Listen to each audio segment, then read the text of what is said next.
আসসালামু আলাইকুম।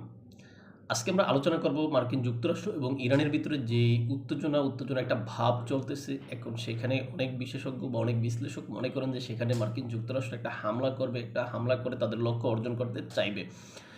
এখন এই হামলাটা কি আসন্ন কিনা এই সমস্ত বিষয় নিয়ে আলোচনা করব, নাকি এই হামলার আগে মার্কিন যুক্তরাষ্ট্র শুধুমাত্র তাদের লক্ষ্য অর্জনের জন্য বা তাদের প্রতিপক্ষকে একটা চুক্তিতে বসানোর জন্য তারা সবসময় এই যে হামলা করব একটা ভাব দেখায় একটা উত্তেজনা তৈরি করে মূলত তাদেরকে ভয় দেখিয়ে একটা চুক্তি করে না, এটাও হতে পারে। এই সমস্ত বিষয়গুলো নিয়ে আমরা আলোচনা করব। দর্শক, আশা করি সম্পূর্ণ ভিডিওটা আপনারা দেখবেন এবং আপনাদের মূল্যবান মতামত আমাদের কমেন্ট বক্সে লিখে জানাবেন এবং প্রয়োজন বা একটু ভালো মনে করলে আমাদের চ্যানেলটা সাবস্ক্রাইব করবেন। চলুন শুরু করা যাক। দর্শক, আপনারা জানেন ইরান এবং যুক্তরাষ্ট্রের ভিতরে গেল কয়েক মাস থেকে একটা সংঘাত ভাব চলে আসছিল। এর আগে অর্থাৎ 2025 সালে যুক্তরাষ্ট্র এবং ইসরায়েল মিলে ইরানের বিভিন্ন জায়গায় হামলা করেছিল। সেই হামলাতে ইরানের ক্ষয়ক্ষতির পরিমাণ নেহাত কম ছিল না। এখন সেই হামলার পরে মোটামুটি একটা স্থিতি অবস্থা আসছে। পরবর্তীতে সবাই মনে করছে যে আর কিছু হবে না, এটা এই অবস্থায় থাকবে। কিন্তু গেল 1-2 মাস পূর্বে আমরা যেই বিষয়টা দেখতে পাচ্ছি যে ইরানের ভিতরে যে একটা অভ্যন্তরীণ যে একটা বিক্ষোভ দেখা দিয়েছিল, সেই বিক্ষোভ দমনের জন্য ইরান শক্ত হাতেই দমন করেছে। মার্কিন যুক্তরাষ্ট্র এই বিষয়টা ভালোভাবে নেয়নি। মার্কিন যুক্তরাষ্ট্রের ভাষ্য, তারা অর্থাৎ ইরান এখানে শক্ত হাতে বিক্ষোভ দমন করতে পারবে না এরকম ভাষ্য দিয়েছিল। কিন্তু ইরান তার অভ্যন্তরীণ বিষয়ে কাউকে হস্তক্ষেপ করতে নিষেধ করে বা কারো অনুরোধ বা কারো বক্তব্য শুনবে না, ইরান এরকম সরাসরিভাবে জানিয়ে দেয়। তারপর ইরান করলো যেই সমস্ত বিক্ষোভকারীগণ রয়েছেন তাদের ভিতর থেকে যারা নেতৃত্ব পর্যায়ে এরকম 1-2 জনকে নিয়ে এসে তাদেরকে ফাঁসি দেওয়ার জন্য আদালতে তুলে আর কি ফাঁসির রায় ঘোষণা করে। অবশ্যই ফাঁসির রায় কার্যকরের একটা কাছাকাছি সময় আসে, তখন মার্কিন যুক্তরাষ্ট্রের অনেক হুমকি দামকি ছিল। সবশেষে মার্কিন যুক্তরাষ্ট্রের হুমকি দামকি হোক বা বিভিন্ন আন্তর্জাতিক চাপের কারণে হোক, যেভাবে হোক না কেন, ইরান ওই ফাঁসির রায় কার্যকর করা থেকে বিরত হয় বা বিরত থাকে। তারপরে আমরা সবাই ভাবছিলাম বা যুক্তরাষ্ট্রের পক্ষ থেকেও যেটা জানানো হয়েছে, তারা আর ইরানে আক্রমণ করবে না, কারণ ওই যে তাদের চাওয়া পাওয়া অনুযায়ী ইরান ওই আন্দোলনকারীদের যাদের নেতা আর কি তাকে ফাঁসি দেয়নি, এতে তারা সন্তুষ্ট হয়েছে, এরকম কথাবার্তা শুনেছি। এখন সাম্প্রতিক সময়ে আবার এসে মার্কিন যুক্তরাষ্ট্রের বিমান বাহিনী যেই রণতরীগুলো রয়েছে সেগুলো ইরানের উপকূলের দিকে যেভাবে দিয়ে আসতেছে, তাদের বোমারু বিমানগুলো যেভাবে দিয়ে আসতেছে, তাদের মধ্যপ্রাচ্যে মার্কিন যুক্তরাষ্ট্রের ঘাঁটিগুলোতে যেভাবে নিরাপত্তা বিধান করতেছে, তাদের সৈন্যগুলো যেভাবে মধ্যপ্রাচ্যের ঘাঁটিতে আসতেছে, সব মিলে এখানে বড় ধরনের একটা যুদ্ধের দামামা বাজতে চলেছে বলে বিশ্লেষকগণ মনে করেন। এখন এই যুদ্ধের দামামা যদি মধ্যপ্রাচ্যে আবার নতুন করে ভাজে, তাহলে এখানে কি ওই আগের মতো অর্থাৎ 2025 সালে ইরান এবং যুক্তরাষ্ট্র এবং ইসরায়েল মিলে ইরানের উপরে যেভাবে হামলা করেছে একতরফাভাবে, সেরকম হবে, নাকি ইরান এখানে বড় ধরনের জবাব দিতে পারবে, সেটা নিয়ে আসলে অনেক বিশ্লেষণ চলতেছে। কেউ কেউ ইরানের বিভিন্ন মাটির তলের যেই সমস্ত অর্থাৎ টানেলের ভিতরে যে সমস্ত অস্ত্রশস্ত্র আছে সেগুলো দেখানোর চেষ্টা করেন, দেখিয়ে বলেন যে ইরান প্রস্তুতি নিয়ে রেখেছে। কেউ কেউ আবার ইরানের পানির তলে অর্থাৎ হরমুজ প্রণালীর আশেপাশে যে কোনো জায়গায় পানির তলে যেই আপনার মিসাইল যেই প্রজেক্ট দেখা যাচ্ছে, যে থরে থরে স্তরে স্তরে পানির নিচে টানেলের ভিতরে যেভাবে তারা মিসাইল সাজিয়ে রেখেছে, এই ভিডিও প্রকাশ করেছে।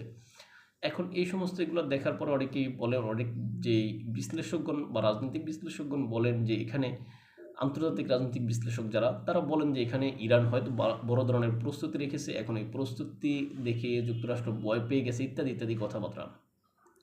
কিন্তু আমার কাছে এটা ব্যক্তিগতভাবে মনে হয় না, কেননা যুক্তরাষ্ট্র এমন একটা দেশ, তারা ভয় যে কী জিনিস তাদের মনে আছে যে এটা আসলে মনে হয় না।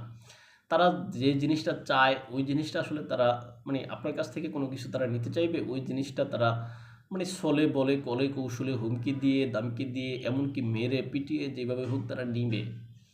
আপনারা চিন্তা করেন ইরাক থেকে যেভাবে তারা তেল নেওয়ার বিষয়টা, তারা সাদ্দাম হোসেনকে কত বাইরে কী করে তারপর নিয়েছে না, লিবিয়া কীভাবে নয় করে বংশং বুঝিয়ে সেখানকার মানুষকে গাদ্দাফিকে শেষ করে দিয়েছে না। আরও এরকম অসংখ্য কাজ তারা করেছে। তারা দেখেন সর্বশেষ যেই কাজটা করেছে, ভেনেজুয়েলার প্রেসিডেন্টকে কত বছর পর্যন্ত হুমকি দামকি, 2020 সালের আগ থেকে ট্রাম্প যখন প্রথমে ক্ষমতায় আসছে তখন থেকেই তো হুমকি দামকি দিচ্ছে, কত কথা বলছে। হ্যাঁ, অবশেষে দ্বিতীয় ট্রাম্পে এসে মানে দ্বিতীয়বার ক্ষমতায় এসে ট্রাম্প কী করলো, এই যে ভেনেজুয়েলার প্রেসিডেন্টকে তুলে নিয়ে গেল না সাম্প্রতিক সময়ে। অর্থাৎ তারা যেটা চায় ওইটা শক্তি খাটিয়ে হোক বা আন্তর্জাতিক যে সমস্ত নিয়ম নীতি বা আইন কানুন আছে ওই সমস্ত আন্তর্জাতিক নিয়ম নীতি বা আইন কানুনের কবর দিয়ে হলেও তারা তাদের যে স্বার্থ ওই স্বার্থ তারা আদায় করতে চায়।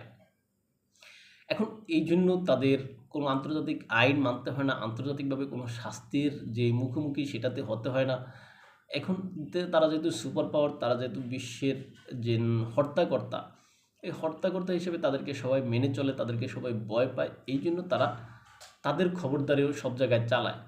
এখন ইরান এই ক্ষেত্রে একটু ব্যতিক্রম হয়ে দাঁড়িয়েছে। ইরান যদিও মুখে মুখে সবসময় বলে আমরা কারো কাছে মাথা নত করব না, আমরা কারোর হুমকি দামকিতে ভয় পাবো না, আমরা আমাদের মতো করে আমাদের দেশের সব কিছু দেখভাল করবো, এরকম কথাবার্তা ইরান বলে। এখন ইরানের এই শক্তি সাহস কতদিন পর্যন্ত কতটুকু পর্যন্ত থাকবে সেটা হয়তো সময় বলে দেবে। কিন্তু এখানে আপনি দেখেন যে অনেকেই বলেন, আমাদের দেশের ভিতরে অনেকে আমরা শুনি বলতে যে ইরানের কাছে পারমাণবিক অস্ত্র আছে, ইরান পারমাণবিক অস্ত্র দিয়ে যুক্তরাষ্ট্রকে ধ্বংস করে দেবে ইত্যাদি ইত্যাদি।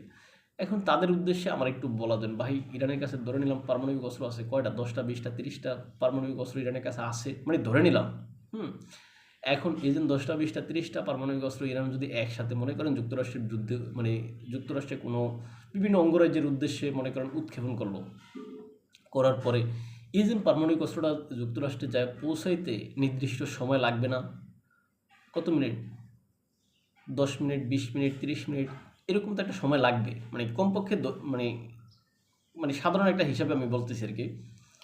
এখন এই যে 10 মিনিট 30 মিনিট পর্যন্ত যেন ইরানে যাবে, ইরানের পারমাণবিক অস্ত্রটা যুক্তরাষ্ট্রে যদি যায়, এই যে ইরানের চারপাশে তুরস্ক থেকে শুরু করে ইরানের চারপাশে যে সমস্ত যুক্তরাষ্ট্রের ঘাঁটিগুলো রয়েছে সেই সমস্ত ঘাঁটিগুলোতে যুক্তরাষ্ট্রের পারমাণবিক অস্ত্র মোতায়েন নাই? অবশ্যই আছে। এখন এই সমস্ত জায়গা থেকে যুক্তরাষ্ট্র যখন ইরানের উদ্দেশ্যে একটা করে এক একটা জায়গা থেকে যদি পারমাণবিক অস্ত্র সরে ইরানের ভিতরে কমপক্ষে 50 থেকে 100-150 পারমাণবিক অস্ত্র যায় পড়বে, ওই যে ইরানের যে পারমাণবিক অস্ত্র যুক্তরাষ্ট্রে যায় পৌঁছতে আধা ঘন্টা বা 20 মিনিট সময় লাগবে। আর ইরানের আশেপাশেতে যে সমস্ত পারমাণবিক অস্ত্রগুলো ইরানের দিকে মারা হবে, যুক্তরাষ্ট্র মারবে, ওই সমস্ত পারমাণবিক অস্ত্রগুলো ইরানে পৌঁছাইতে 5 মিনিটও সময় লাগবে না। ইরান এই বিষয়টা মাথায় রাখে এবং জানে। এই জন্য ইরান যদিও যত উত্তেজনাকর বক্তব্য দেখ, যত কথাবার্তা বলুক, যত যা কিছুই করুক, সবশেষ তারা এই কথাটাই বলে আমরা কূটনৈতিকভাবে সমাধান চাই। এখন আমরা ওই বিষয়টাকে হাইলাইট করে ইরান ওই যে সর্বশক্তির অধিকারী হয়ে গেছে, ইরানকে ঠেকানো সম্ভব নয় ইত্যাদি ইত্যাদি কথাবার্তা বলে আসলে আমরা নিজেরা একটু আত্মতৃপ্তি বা আত্মসন্তুষ্টি পাই। তবে এখানে ইরান যেন একলে মানে যেন কিছু নাই বিষয়টা এরকম না, ইরানেরও কিছু অস্ত্র আছে, তবে যুক্তরাষ্ট্রের মতো এরকম সুপার পাওয়ারের সাথে টিকে থাকার জন্য ওইটা পারফেক্ট না। এখন যুক্তরাষ্ট্র যখন মনে করেন এক যাতে বিমান হামলা শুরু করবে তখন ওইটা ঠেকানোর মতো প্রযুক্তি ইরানের কাছে কতটা আছে সেটা কিন্তু প্রশ্নবিদ্ধ। যুক্তরাষ্ট্র যখন এই যে তাদের অত্যাধুনিক যুদ্ধ বিমান নিয়ে হামলা করবে, ইরান কি যায় যুক্তরাষ্ট্রের ঘাঁটিতে ওইরকম অত্যাধুনিক যুদ্ধ বিমান দিয়ে হামলা করার মতো ইরানের ওই সক্ষমতা নাই। কেননা ইরানের যে যুদ্ধ বিমানগুলো রয়েছে সেটা অনেক আদিকালের, অনেক পুরনো, এটা আমরা সবাই জানি।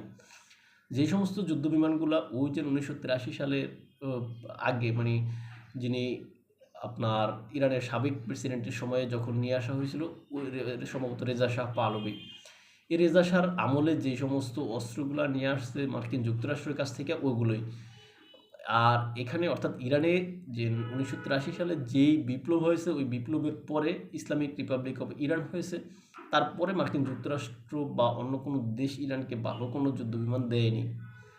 এমনকি মার্কিন যুক্তরাষ্ট্রের যে সমস্ত যুদ্ধবিমানগুলো রয়েছে ওই সমস্ত যুদ্ধবিমানগুলো রক্ষণাবেক্ষণের জন্য যে সমস্ত পার্টস বা যন্ত্র অংশগুলো দরকার ওগুলো যুক্তরাষ্ট্র সরবরাহ করেনি। সুতরাং ইরানের বিমান বাহিনী একদম দুর্বল। তবে ড্রোন সিস্টেমে বা ড্রোন প্রযুক্তিতে ইরান মোটামুটি এগিয়ে। তবে ড্রোন প্রযুক্তিতে ইরান যতটা এগিয়ে যুক্তরাষ্ট্র কি পিছিয়ে আছে? নাই। সুতরাং এখানে ইরান এবং যুক্তরাষ্ট্রের ভিতরে যে যুদ্ধটা যদি হয় এটা হবে একটা অসম যুদ্ধ।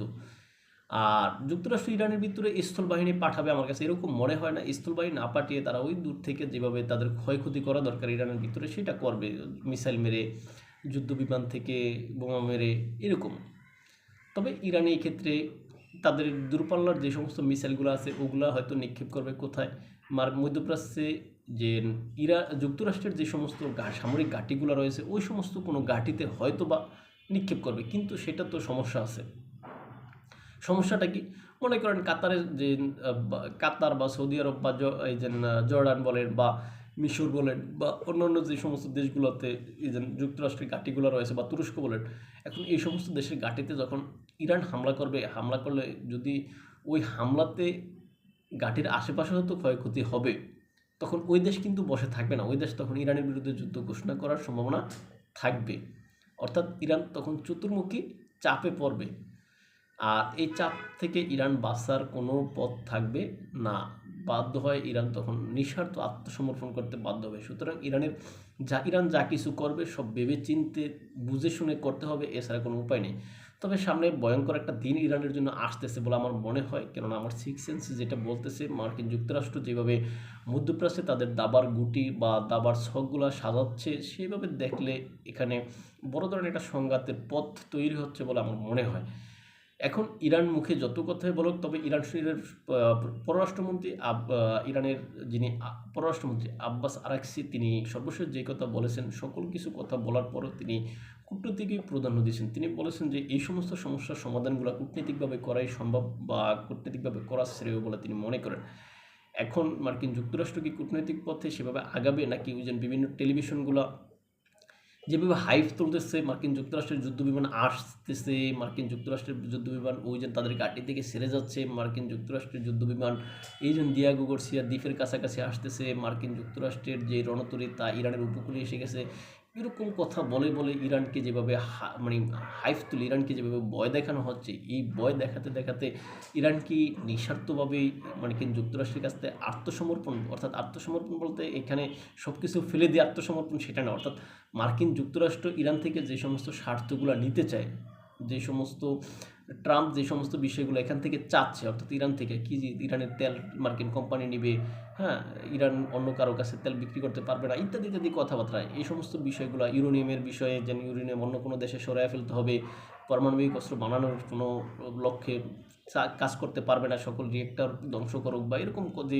শর্তগুলো দেওয়া আছে, অর্থাৎ মার্কিন যুক্তরাষ্ট্রের এই সমস্ত শর্তগুলো মেনে ইরান কি নিঃস্বার্থভাবে কি মার্কিন যুক্তরাষ্ট্রের কাছে নিজেকে হস্তক্ষেপ মানে সমর্পণ করে দিবে কিনা, এখন সেটি দেখার বিষয়। আর এটা হওয়ার সম্ভাবনা বেশি, কেননা ইরানের কাছে তো আসলে অন্য কোনো বিকল্প এখানে নেই। এখন মার্কিন যুক্তরাষ্ট্র অর্থাৎ ট্রাম্প যেভাবে চাচ্ছে যে ইরানকে তিনি নিজের মতো করে সব কিছু হ্যান্ডেল করবেন, সব কিছু ব্যবস্থা করবেন, এখন সেটা তার কথায় তিনি একদম যেই আপনার স্ট্রং থাকা, সে তার কথায় স্থির রয়েছেন মার্কিন যুক্তরাষ্ট্রের প্রেসিডেন্ট। এখন ইরান হয়তো বা সকল হুমকি দামকি সব কিছু ফেলে দিয়ে এখানে অসহায়ের মতো তাকে আত্মসমর্পণ করতে হবে তার দেশ এবং জনগণের স্বার্থে, কেননা মার্কিন যুক্তরাষ্ট্র যদি এখানে হামলা করে সেক্ষেত্রে তার দেশ এবং জনগণের ব্যাপক ক্ষয়ক্ষতি হবে, এটা ইরান ভালো করেই জানে। এখন বিশ্বে মার্কিন যুক্তরাষ্ট্র যেভাবে একক আধিপত্য বিস্তার করে, যেভাবে বিভিন্ন দেশকে এই যে ধ্বংসের দ্বারপ্রান্তে নিয়ে যায়, নিজেদের ইচ্ছে মতো ব্যবহার করে, তারা এখান থেকে প্রাকৃতিক সম্পদ লুট করে নেওয়ার একটা পন্থা বা প্রাকৃতিক সম্পদ নিয়ে যাওয়ার একটা পন্থা আটে, এই সমস্ত বিষয়গুলো এই আধুনিক বিশ্বে না হওয়া ভালো, এগুলো পরিহার করা উচিত বলে আমি মনে করি। মার্কিন যুক্তরাষ্ট্র নিজেকে সংযত রাখতে পারলে হয়তো বা বিশ্ব আরও সুন্দর বা স্থিতিশীল হতো বলে আমি মনে করি। তাই ভালো থাকবেন সবাই, দেখে অন্য কোনো ভিডিওতে অন্য কোনো বিষয়ে। আমাদের কিন্তু আপনারা ফলো করতে চান ইউটিউব এবং ফেসবুকে স্বপ্নচারী কথা নামে, ইনস্টাগ্রাম টিকটক এরিয়াতে শুনে দেখতে পারেন। আল্লাহ হাফেজ।